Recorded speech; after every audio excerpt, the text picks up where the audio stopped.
Hello. શેરબજારની વાતોમાં કે શેરબજારમાં લોકો રિસ્કથી ગભરાય છે. એમને જોખમ છે એવો ભય પેદા થાય.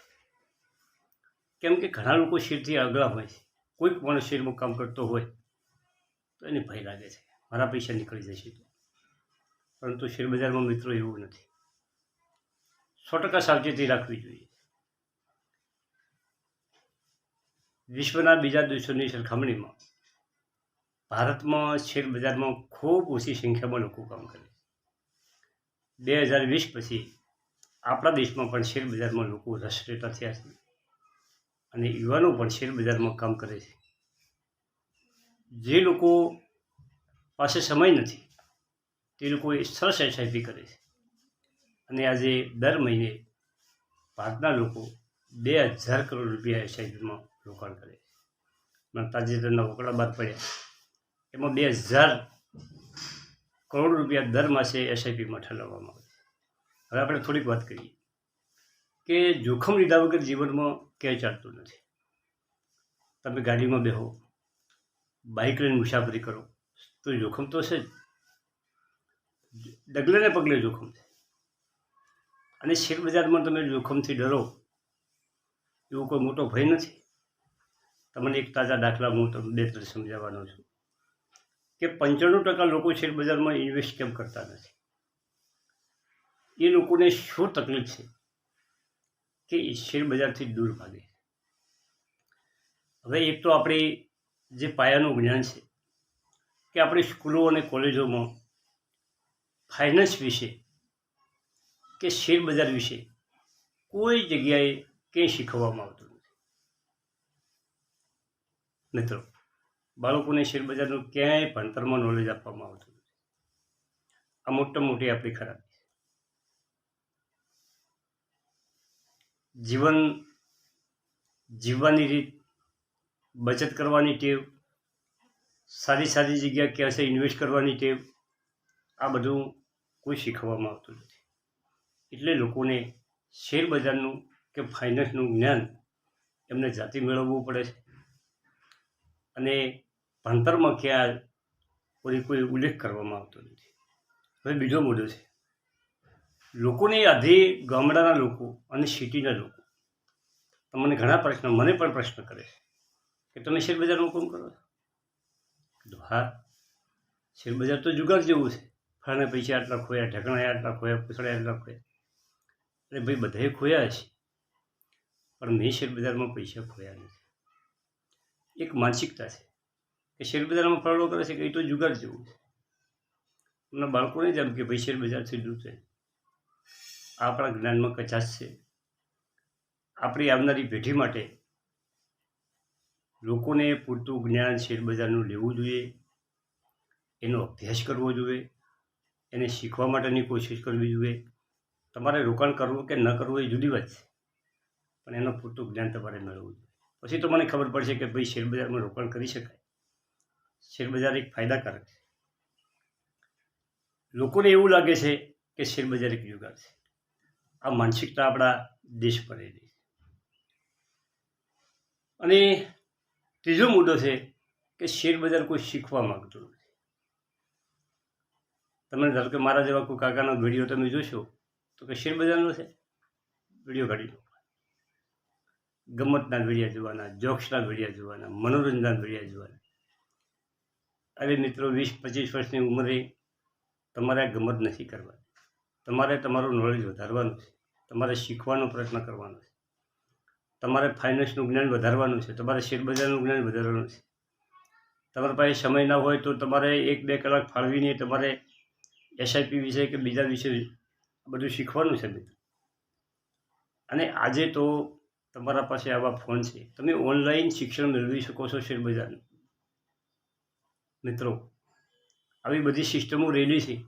તમે તમારું લેપટોપ લઈને, કોમ્પ્યુટર લઈને તમે ઓનલાઈન બધું આખા વિશ્વના વકડા જોઈ શકો છો અને શિક્ષણ મેળવી શકો છો. શેરબજારમાં ક્યાં રોકાણ કરવું, કઈ રીતે તમારો પોર્ટફોલિયો બનાવવા, બધું શીખી શકો છો. લોકોને એવું લાગે છે કે તેમના પૈસા બરબાદ થઈ જાય છે.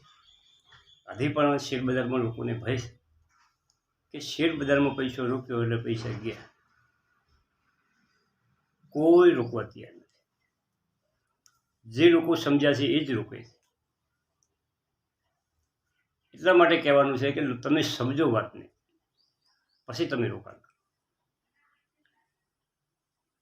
લોકોને પૈસા ખોવાનો ખૂબ ડર છે કે શેર બજારમાં તો પૈસા ખોવાઈ જાય. અને મિત્રો, તમને ખાસ કહું કે ઘણા લોકોએ હદકચરું જ્ઞાન મેળવીને શેર બજારમાં કૂદકા માર્યા છે, અને એ લોકો અવળા રસ્તે ગયા છે અને જુગારના રસ્તે ગયા છે, અને એનાથી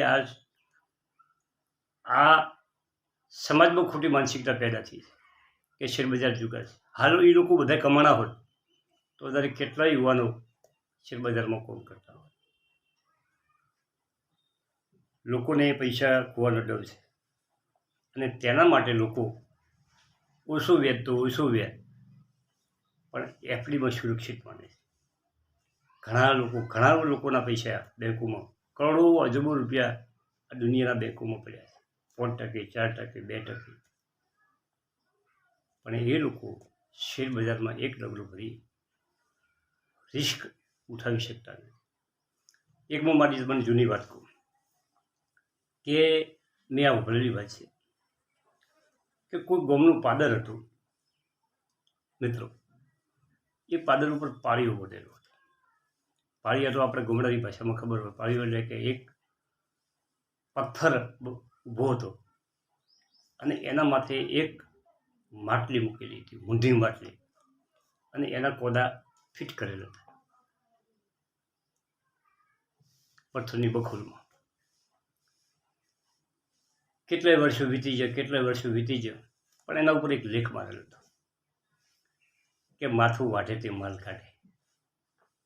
લોકોમાં એવી માનસિકતા હતી કે ભાઈ પાળિયાના નેસે તો ખાડો કરો તો ધન હોય, પણ એને તો ભગવાન કુક મહારાજ શેષનાગ એનું રક્ષણ કરતા હોય, અથવા તો ભમરોનું મદ આવે અને આપણે પૈસા લેવા જાઓ તો આપણે જોન જોખમમાં મૂકી દે. કોઈ લોકો એને પાળિયા નહીં આડે. તો એક હોશિયાર માણસો વટે માર્ગું નીકળ્યો.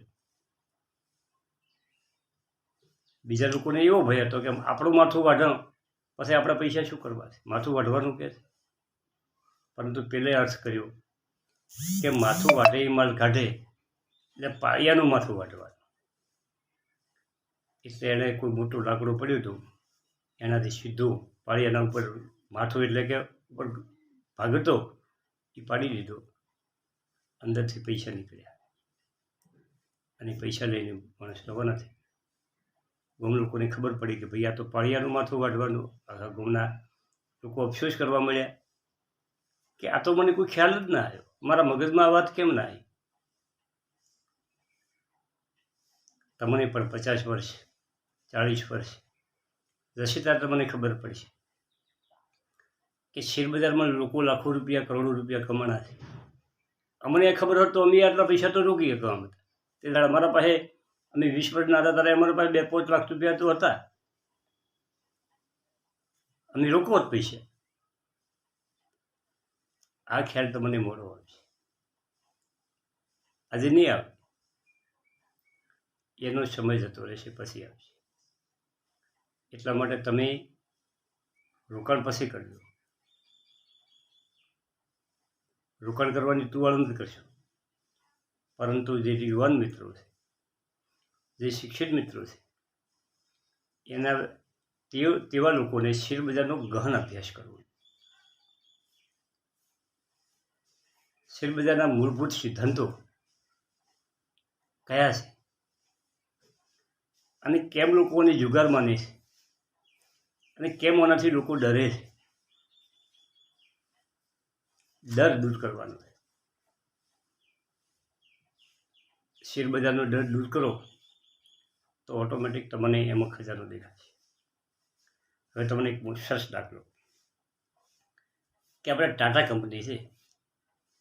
નાના હતા ત્યારે વાતો થતી કે ભાઈ આપણા દેશની મોટી જો કોઈ કંપનીઓ હોય તો ટાટા અને બિરલા છે. આખા દેશના લોકોને ચાલી શકે એટલા પૈસા ના મળે. આવું અમારા મગજમાં અમે 5મા 8મામાં ભણતા તારા બિરલા અને ટાટાની લોકો વાતો કરતા, તારા શેરબજાર બીજાની કોઈ વાત નથી, પણ કે આવા મોટા શેઠિયાઓ છે, એમના પાસે આટલા પૈસા છે. હવે એ ટાટાની તમને વાત કરું કે 2020માં ટાટા પાવરના ભાવ 37 કે 40 રૂપિયા હતા. આજે 2023માં 233 રૂપિયા છે. 2020માં ટાટા મોટરનો ભાવ 105 રૂપિયા હતો, આજે 608 રૂપિયા છે. 2020માં ટાટા કન્ઝ્યુમરનો ભાવ 391 રૂપિયા હતો, આજે 1684 રૂપિયા છે. 2020માં ટાટા એલક્સીનો ભાવ 901 હતો, આજે 7180 રૂપિયા. કે પૈસા ગુમાવવાના? એપીએલ એપોલો જુઓ, રિલાયન્સ જુઓ, ટાટા મોટર જુઓ, એપીએલ એપોલો જુઓ, અરે હજારો કંપનીના નામ તમને ભેટે ગણો એવા નામ. 200% રિટર્ન, 500% રિટર્ન. મિત્રો, તમને ભય લાગતો હોય તો તમે સ્મોલ કેપ છોડી દો, મિડ કેપ છોડી દો, નિફ્ટી અને સેન્સેક્સની સારી કંપનીઓ ઉપાડો. ઘણો ભય લાગતો હોય તો થોડું ચાલુ કરો. શેરબજારમાં કોઈ ગભરાવાની જરૂર નથી. બધા લોકો રિસ્ક વગર જીવવાનું પસંદ કરે. કોઈને કોઈ જગ્યાએ રિસ્ક લેવું નથી, પણ રિસ્ક વગર, વિશ્વાસ વગર તમે મૂડી એકઠી નહીં કરી શકો. અને શેરબજારમાં રિસ્ક છે ને છે 100%. ટૂંકા ગાળે ધારો કે હવે તમને એક સામાન્ય વાત કરું કે ઇઝરાયલ અને આરબ દેશો વચ્ચે જો યુદ્ધ થાય તો શેરબજારનું શું થાય? જે 2020માં 7000 નિફ્ટી થતો એવી પોઝિશન થાય ફરી વખત. પણ એનાથી શું બગડે? તમારે 2 વર્ષમાં રિકવરી આવી જાય બધી. ચલો મિત્રો, આટલી વાતો આજમાં આવતા વિડીયોમાં મળીએ.